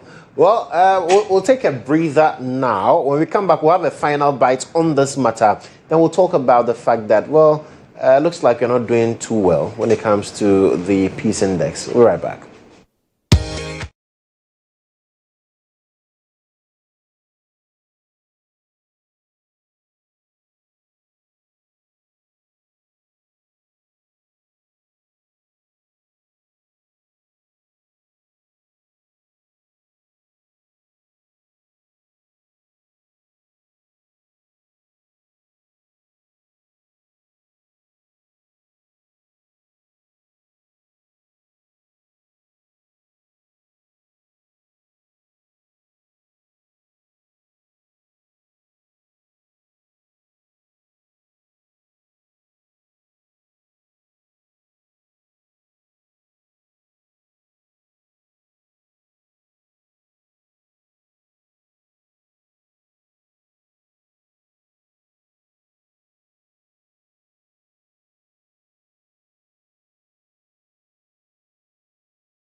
All right, so welcome back to the show here. This is the breakfast review on GH Today on GH1 Television. Andy Akufo is here. He's a member of the NPP's communications team.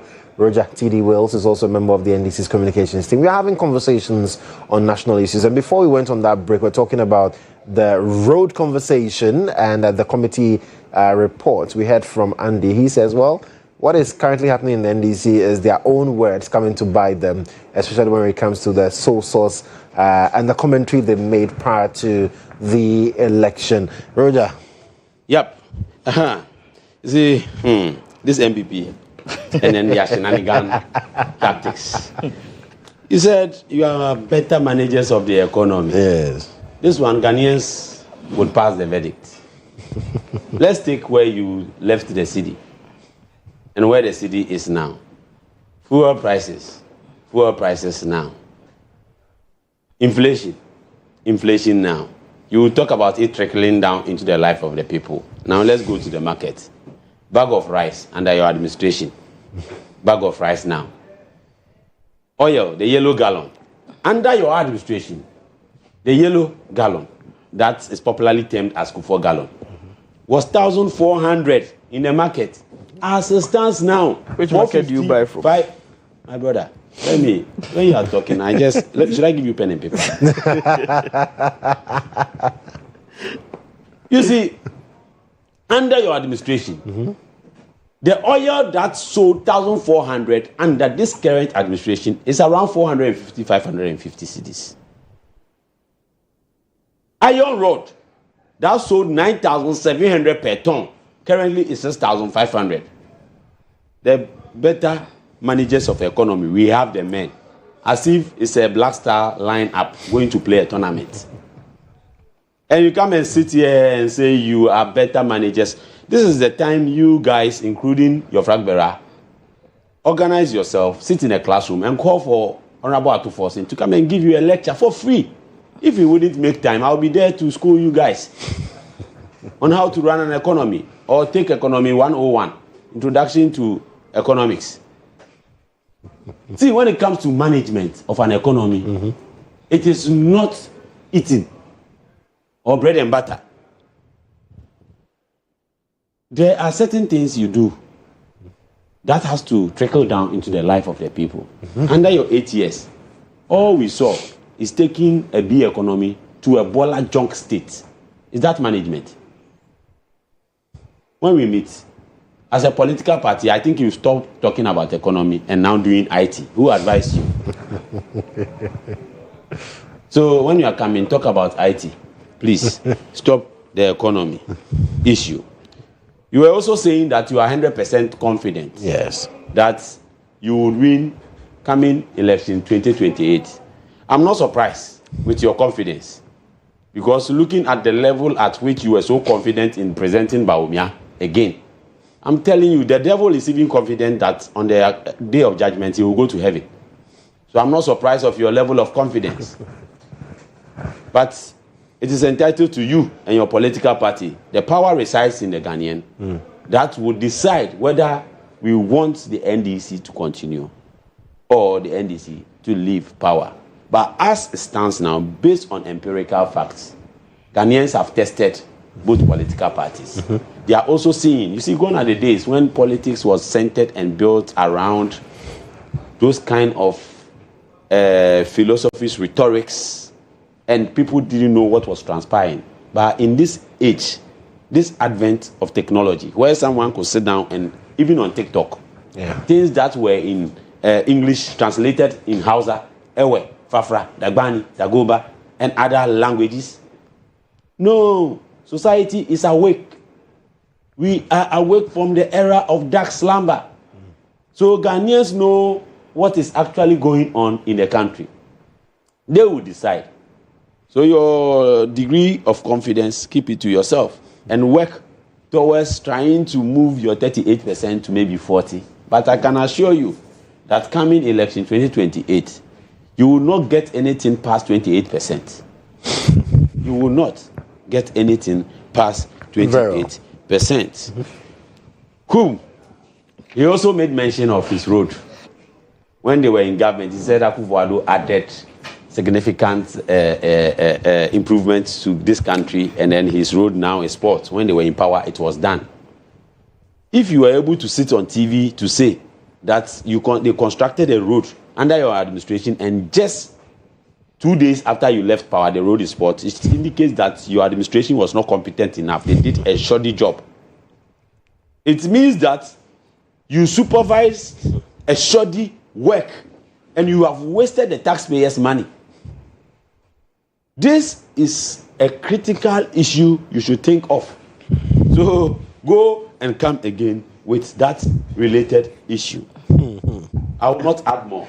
Okay. So Andy, you have the final one. yes, all right. So first off, I didn't say we fix rules and the asphalt. No. Our roads, there's a lot of roads that needs to be constructed, especially looking at Ghana, looking at our map. There's a lot of road that needs to be fixed. We've done our part. You are on board. You are also doing your part. Fair enough. But we did better off than what you guys are doing now. That is established. Now let me talk about this thing. I mean, the moment you ask an NDC communicator that, what have you done ever since you came into power? They will talk about dollar. After dollar, they will talk about fuel. And they will talk about inflation. What is happening on ground? That's the most important thing. And then you see, you are talking about things that you think that you have done well by massaging figures. You think you have done well. But what is happening on ground? I always say, have you been able to pay nurses and teachers? You are talking about economy. You are talking about you bringing inflation from what point to what point. People are suffering. People are not even getting beds to sleep on at the hospital. Yet you are here talking about inflation. Something that you've dumped money from the commercial banks into BOG, and the later BOG paying interest on it back to you just to massage the numbers to look good, which doesn't reflect on grounds. You are here talking about numbers. We are talking about what is happening, the current state of the economy, the current state of the country. You are here. People are dying. They don't even have beds to sleep on. You are talking about fuel prices. You are talking about dollar. When you ask an NDC member that what have you done, that's the only thing they will mention. But they aren't even able to pay workers. Teachers are suffering. Nurses are suffering. Delay in payment. Arrears and all of that. Yet they will sit here and then tell us that the dollar rate has come down and what have you. And then they will be mentioning figures that we don't even know where they took it from. My brother, we should be very serious as a country. What we are looking for now as a country is how you guys are going to fix the things that you told us you are resetting. That is not resetting. The resetting that you people brought, the kind of resetting people have done, it needs to be fixed again because you don't know what you are resetting. You come back and then you come and implement what we brought. You take them off, turn around, and then come and implement it again. Just because you don't even know what you are doing. And that is what they are doing now. The real issue is that they should find ways and means to pay our nurses and teachers. They should find ways and means to go and fix Afari, Trader, and then the rest of Orikum. They should find ways and means to fix it. They should not use 16 months to tell us that they are engaging contractors. That is not what we need as a country. What we are looking for is for the betterment and the development of Ghana. And that is what they should focus on. They're not telling us that dollar rate has come down and then inflation that they've massaged has also come down. That is not what we are looking for. And then normally when we talk about even inflation, we tell us that, oh, now it is this percent. Yes. The percentage doesn't mean that whatever I buy on the market, the prices has reduced. The percentage actually means that if it's going to increase in this percentage, then it's rather reducing in this percentage. That is what they should understand. Normally, they'll tell us that inflation has come down, so when you go to the market, so now, if milk is 15 cedis, what your inflation rate is 15 cedis, when you bring it down, it doesn't necessarily mean that now, when we were in power, if it was 10 cedis and now it's 15, it doesn't necessarily mean that it will come back to 8 cedis. No. Right. But probably it can even come to, say, 13 or 14. So when you are discussing issues like this and you make it look like when MPP was in power, it was here and then you came into power and you brought it here, what are you telling us? That is pure lies. You should understand this and let us understand that what we are looking for now in this country is not what they are telling us or what they are telling us they've done. That is not the case. Right.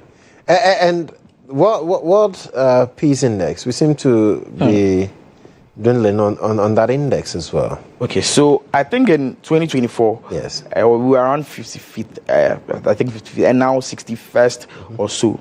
I mean, from 2024 to 2025, I mean, at the end of 2024, 55th position, and now 2025, 2026, 61st. I mean, it should tell them. I always say that I think that Ghana is peaceful, but it should tell us something, that we should look at the bigger picture. We should look at strengthening our security, especially, and then we should have respect for political tolerance. These are some of the things they should really look at. And then, because we are in a country where, till date, we don't have a defense minister that has been approved by Parliament. But we have somebody acting in that space, and we have a deputy minister. Yeah. Somebody is already a minister, double as a minister taking care of that sector again, which I think that, they said they have competent people, they have the men. How many months now? You've not been able to appoint a substantive defense minister, which is a problem. And they are supposed to look at all of these. And so I think Ghana is peaceful, but we should look at the bigger picture. Let's try and then fix some of these things, and let's have respect for political tolerance. And then you see, peace is not automatic. There are certain things that you need to put in place to make sure that you have a peaceful country. And that is what they should look at it. I don't think that this is something we should play politics with, because peace is very paramount. And so we should look at ways and means of ensuring that we have a peaceful country. And so these are some of the things that they should look at, especially with the defense minister's issue. So they should really look at it. Roger. Yeah, thank you. Before I take my bite on the peace issues, he was trying to juggle around the inflation hula baloo. But I think he doesn't really understand the concept of inflation and the economic situation that hovers around that ideology. As a matter of fact, when inflation comes down, it does not necessarily mean that prices are going to go down. What it indicates is that the rate of increment in prices is at that percentage. Exactly what I said. So, you said something will move from 15 to 30. No, I want you to understand please, that. When I'm no, so you don't misquote me. No, when I'm making so you don't misquote me. Right. I was writing, please. Maybe I might not have my turn again. Do the honorable. So as I said, it means that prices are not going to go up fast as they used to be, but it's going to go at that rate. For instance, if something is sold at 10 cedis and the inflation is at 3%, what it possibly means is that if there is any level or there is any way of price increment, it's going to increase at 3%. That is maybe 30 pesos, not 3 cedis. That is 30 pesos. So if prices are even going to go up, it's going to be 10 cedi, 30 pesos. That is the rationale behind it. And with the management of the economy, when they had performed illy and abysmally, we did not promise Ghanaians that prices were going to come down. Now, let me put this on record. In Ghana's economic history, this is the first time prices have dropped from wherever they went to. Consistently, significantly. This is the first time in Ghana's economic history. So if there's anything to go by, I beg them, they should get a classroom and learn. Now, with the issue of the insecurity, I think as a nation, we have remained focused when it comes to our regional boundaries. Ghana has consistently had that kind of peaceful relationship across regions, across ethnic groups, just that the issues, the tensions that used to rise up at the north, which currently I think has been very kept in a way. But then the political issues that I think has painted Ghana black in the international communities is because they wanted to have a political score, NPP. This rating is the works of the NPP. Oh, trust me. How is this the work of the NPP? Good. I'm going to give you an evidence here. Right. In May 2026, NPP formally petitioned the diplomatic corps. For what reason? Is NPP representing Ghana? Is there any form of abuse, political witch hunting? Is there any unconstitutional persecution or prosecution that is going on? These people, they claim to be people who love the country, lovers of law. They claim to be astute legal brains. But anytime they have the opportunity, they want to paint the country black in the eye of the international community. And it has been in their DNA since time immemorial.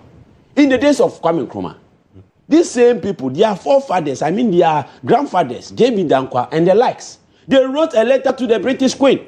That your Nkrumah, I state, that your Nkrumah has started his tricks again. That your Nkrumah has started his tricks again. He, who is head of government business, is mobilizing chiefs, is mobilizing the indigenous stakeholders to come together and fight for independence.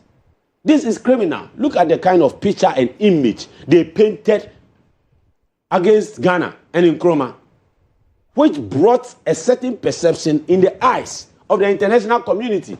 Now you have people like Abronye sitting on radio, speaking illy against judicial systems, against judges, threatening, claiming, making claims. Not forgetting that not forgetting that the law says that whoever alleges must prove. And you have to face the rigors of the law. And at the end of the day, you make it look as if someone is prosecuting someone unconstitutionally. Meanwhile, you claim to be lawyers.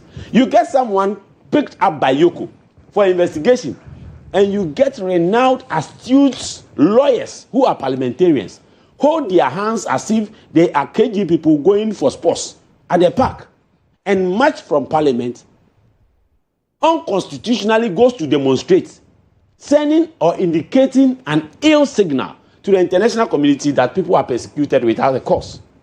All these behaviors in a country, what do you expect from the rating that has come? This is the handwork of the NPP. And you should not be proud as an NPP. As a matter of fact, sometimes I worry about the way they think. If they truly love the country, as they so claim, they should behave in a way and a manner that will contribute to national development. You petition the international community that Ghana is not peaceful, and you expect a rating that will be encouraging. You know what that will bring to us economically? It will deter investors. Politically, it will term us as people who are not stable, because for any reason they can anticipate that there will be a rout if politicians are claiming that this is not a safe place. So you are saying the NPP they have engineered it. It is their behavior, their conduct, that lackadaisical attitude, that mundane mindset. In fact, they need a reset of their brains. Because if we continue to behave like this in this country, we can go forward. We are creating a brand out there. We are creating an image out there that would attract investors, that would attract partners, that would attract foreign donors, not painting an ill image. As if I just told you that in May, they petitioned the international community. Yes. Which was well within their rights, wasn't that? In their right, in what capacity? When have you heard that a political party, someone has been taken on for accountability? Oh, is this the first time someone is being held accountable? No. I'm asking, the persecutions have you seen even under your term of office, when Brian Echampo was head of national security?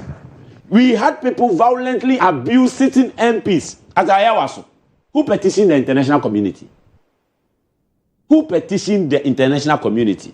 You should be ashamed of yourself. This is your handwork, your report. This is your report. You should be ashamed of yourself, including the minority leader and the minority caucuses. They should be ashamed. This is their handwork. You guys should call for a meeting, advise yourselves as Ghanaians. If not, it is high time you people look for some 10 acres of land in other places, maybe Togo or something, and go and open your own country. But they're questioning why you still don't have a substantive minister with the for issue, defense. As a matter of fact, see, why do we have deputy ministers? But you know the role of the deputy minister cannot be equated to the role of the minister. No, if you say cannot be equated, is he incapacitated? No.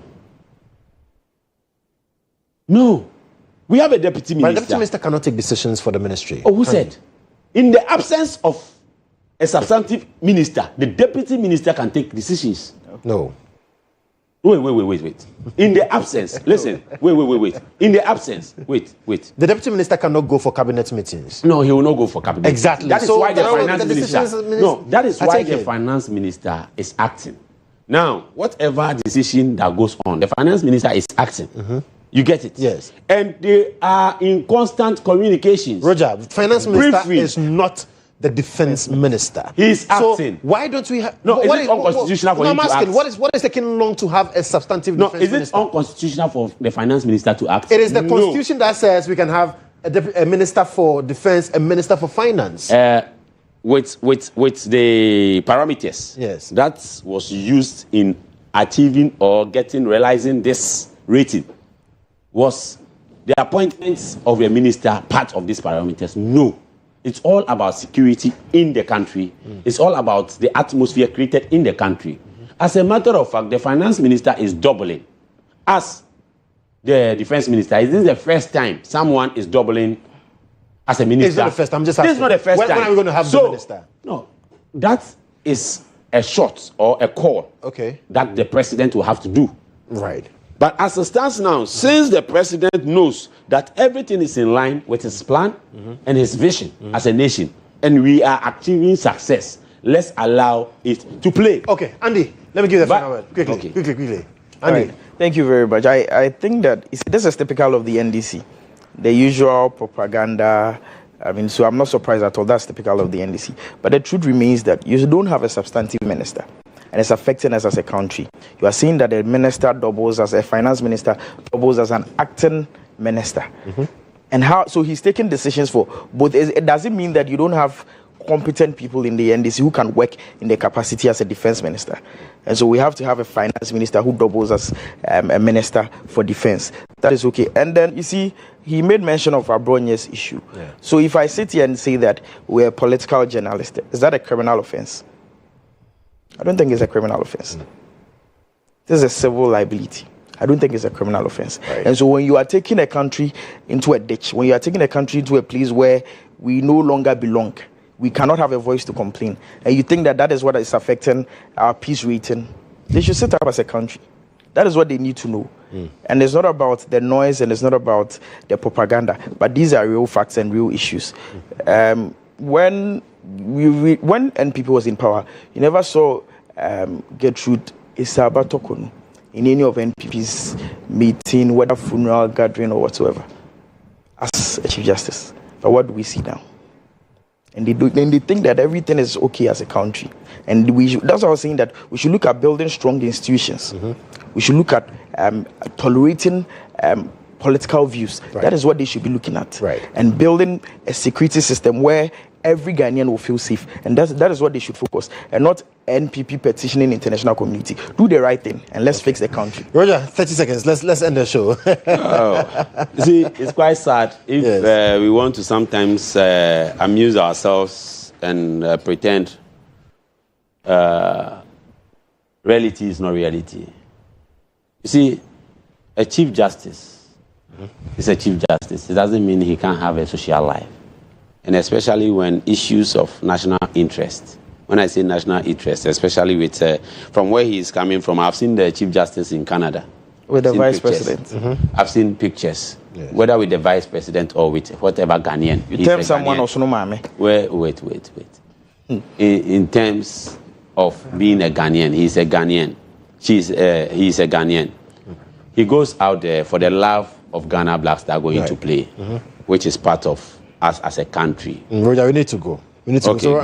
So if we want to play those kind of games, saying that he doesn't have feeling, blood does not flow in his vein, so he cannot support Black Star or go for an event like that. I don't know what is happening to the MPP, but time is fast spent. Yes. I want to assure the lovely people of Ghana that we as a party, we are committed in serving the people. Right. We would exhibit the full and proper meaning of democracy, which represents of the people. Roger T.D. Wills is a member of the NDC's communications team, and Andy Akufo, a member of the NPP's communications team, helping us with the breakfast review. Gentlemen, thank you so much for coming. This has been really, really interesting, an interesting one. I look forward to more.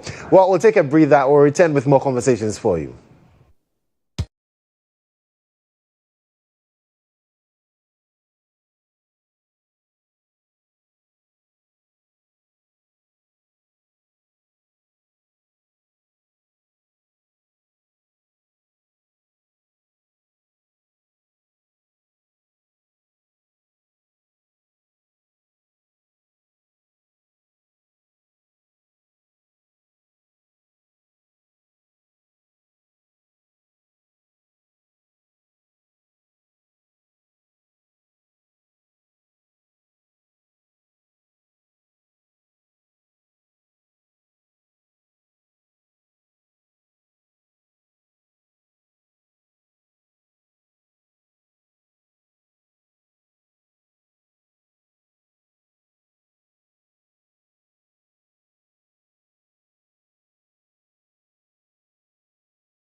Waiting to watch that match. Something very, very important also happened, and that was the Mombasa Declaration. 15 countries, including Ghana, signed an agreement that has to do with aquaculture in terms of our fisheries and quite a lot. And so let's get on Zoom now and engage Sifa Sassari. He is West African Regional Manager for Environmental Justice Foundation.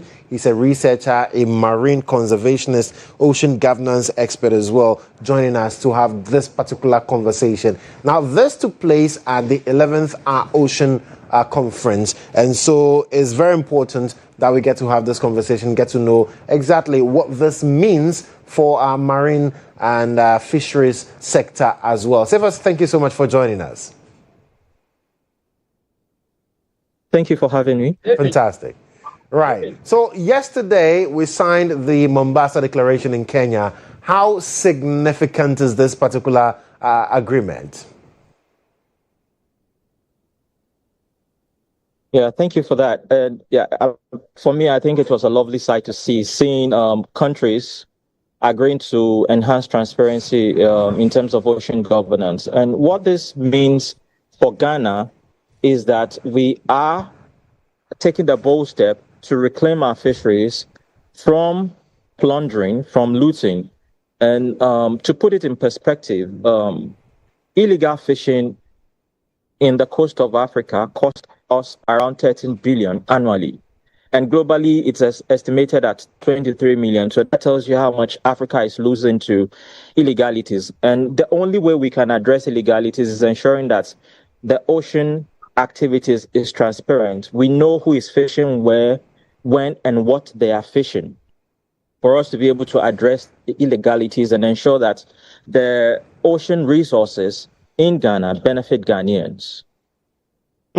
And one may ask, in terms of the transparency you talk about, how does knowing who owns a vessel, where they are fishing and how they are fishing, how does it affect us? So knowing this allows us to know when a vessel is doing the wrong thing in our waters, and then it allows us to apply the sanctions in our law to ensure that the right thing is done. In some of the sanctions could include fining them, financial penalties that they would have to pay to the country, and this goes into the country's coffers. And these measures are really low to no cost measures that we are asking government to implement. For example, ensuring that vessels have clear identification, ensuring that beneficial ownership of vessels are declared before registration so that we know who really owns those vessels, and when illegalities are committed, we know who to deal with, so to say. Well, so Cephas, beyond signing this agreement, because usually we keep talking about the fact that, well, we've signed these beautiful things, we've appended our signature, we've committed to these things, but then the problem becomes how it translates to the grounds. How do we ensure that beyond signing this particular MOU, we are seeing some tangibles reflecting in our industry? Yeah, thank you for that. And I can boldly say that even before signing the declaration, Ghana are taking practical steps on the ground to ensure that it's not just us signing and then going to bed, but it is us actually walking the talk. So, for example, the passage of the new Fisheries and Aquaculture Act, that is a significant step, and that act enshrines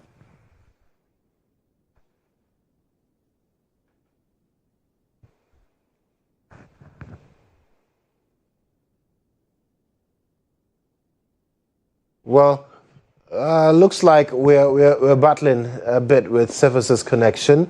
We'll try to raise him back on Zoom and have this conversation, because consistently we've talked about how we're seeing a lot of foreign trawlers, foreign vessels in our water bodies, especially when it comes to our marine fishing, and how sometimes pet trawling results in us losing out on our aquatic protein as well. So we'll raise him back to get to understand how this particular declaration, this Mombasa declaration that was signed in Kenya, how it will translate to us protecting our marine fishing, how we'll be able to deal with the consequences of illegal fishing in our marine space as well. And of course, as a country, what measures would also have to adopt as a result of signing onto this particular Mombasa declaration to advance fisheries transparency and also deal with illegal fishing. And so we'll try and get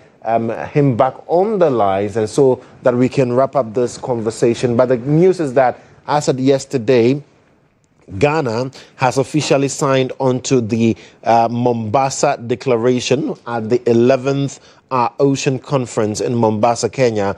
And Kenya was the first African nation to actually host the event. So it's quite momentous to get this particular one done. Right, so we'll still keep working the lines, and when we get him back, we'll have that particular conversation. And I'd like to say good morning to someone doing great things. You know, usually we talk about politicians and how they're working. Sometimes they're not working, and so we bring them onto the show, and then we get to talk to truth to power. But when people are doing great things as well, we need to appreciate them. And so good morning to Razak Kariki. He is the NADMO director for Ayawaso Central, and he's also the NDC organizer for that constituency as well. He's running again, And I'm hearing that he's going on a post as it stands now. Nobody has read his head. So, Razak Kariki, good morning to you. Amazing guy, super sharp guy, doing great, especially when the rains came through, the flooding issues. NADMO, they've been doing quite well. So, kudos to NADMO, kudos to you, Razak Kariki, the NADMO director for Ayawaso Central. But of course, today, some people celebrating their birthdays. Let's make them a lot special for them. And this one goes to Queen Selassie. Happy birthday to you. She's the chief executive of Celsius Collection. She's also a police officer. She's a businesswoman doing a lot of things. Well, Queen, your radiant aura and pleasing personality is a gift very few people are blessed with. So keep shining, keep winning, and keep being beautiful. You are deeply cherished. And happy birthday to you, Selassie, Celsius Collections CEO. Glorious birthday to Justice Akpalu Johnny, as is called. We say God bless you and keep you and make you great. May the lines fall in pleasant places for you in Jesus' name. And this is from the Akpalu family. They say they love you to bits. Happy birthday to you.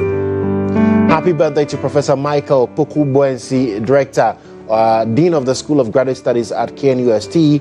May this new age usher in tremendous accomplishments, more impact, good health, and blessings from the Lord. You are an inspiration to many, and we pray for a long life full of riches and grace for you, Prof. And this from the Yamwa and Ahinkra families, the Boensi family, and also the whole KNUST fraternity. Happy glorious birthday, our precious little Adumsika Ohima. Just 6 years old, you fill our hearts with so much pride and joy. Your beautiful smile brightens every room, and your brave heart inspires everyone around you. Always remember that you are strong, kind, courageous, and deeply loved. No matter where life takes you, you never stop believing in yourself. You are our little queen, our greatest treasure, and our biggest blessing. We'll love you more than words can ever express. And it's from Mr. and Mrs. Boatinade and Nana Usua.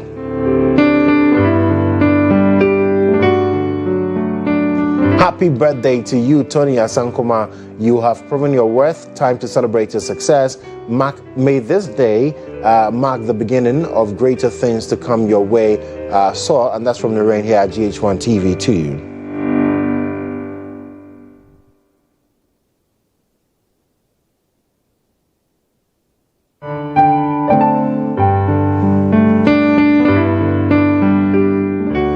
So we'll take a breather. We'll be right back. Stay with us.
That's it for the show today. It's been an exciting one, a very interesting one as well. And I believe that you're also super geared for the rest of the week. But let's do some more birthdays this morning. Happy birthday, Nuella, our very own Mrs. O.T., loving wife, amazing daughter, budding mother, dearest sister, best gisting partner, and a wonderful friend. You are world's delight in June, and we couldn't appreciate you more on this day. God richly bless you and grant you all your heart's desires. As I believe that the best of this world will line up in your favor, and it's from the entire family going out to you. Mrs. O.T., super love coming your way this morning. And good morning again to, of course, Razak Kariki, the Ablekuma Central NATMO Director. He's also the Deputy Organizer for the constituency. He's running again unopposed. Because when Kariki enters, there is everybody bows. Razak, continue the good job, and you're a very pleasant